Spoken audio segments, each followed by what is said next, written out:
ऐतिहासिक सिंदखेड राजा नगरीमध्ये झाडांची सर्रास कत्तल करण्यात आली आहे। या क्षणाची अतिशय महत्त्वाची बातमी बुलढाणा जिल्ह्यातून। राष्ट्रमाता जिजाऊ साहेब यांचं जन्मस्थळ म्हणजेच राजे लखोजीराव जाधव यांच्या राजवाड्यालगतची झाडं तोडण्यात आली आहेत। कित्येक वर्ष संगोपन केलेली ही झाडं एकाएकी तोडल्यानं राजवाड्याच्या सौंदर्याला धक्का लागलाय। याची चौकशी करून दोषींवर कारवाईची मागणी नागरिकांनी केली आहे। याबाबत झी24 तासनं सरकारी अधिकाऱ्यांशी संपर्क साधायचा प्रयत्न देखील केलाय, मात्र त्यांनी नकार दिलाय। त्यामुळे झाडांची कत्तल का करण्यात आली त्याचं उत्तर मिळू शकलेलं नाहीये।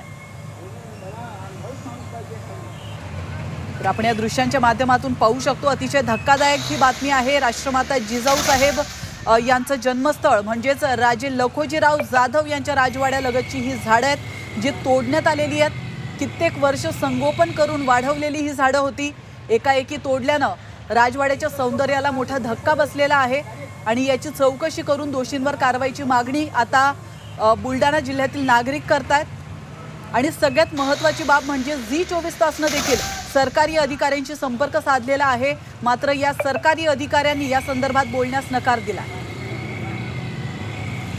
महासाहेब जिजाऊ यांच्या जन्मस्थळासमोरील मागील 20-25 वर्षापासून लावलेले पामचे झाडं आज निर्दयपणे पुरातत्व विभागाच्या अधिकाऱ्यांनी तोडून टाकले।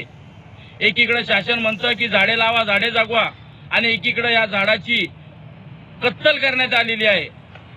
बेशुमार कत्तल या ठिकाणी झालेली आहे। मागील अनेक वर्षापासून लावलेली ही शोभनीय झाडं या लोकांनी तोडून टाकलेली आहे आणि आमचा हा राजवाडा अत्यंत भकास करून टाकलेला आहे या ठिकाणी।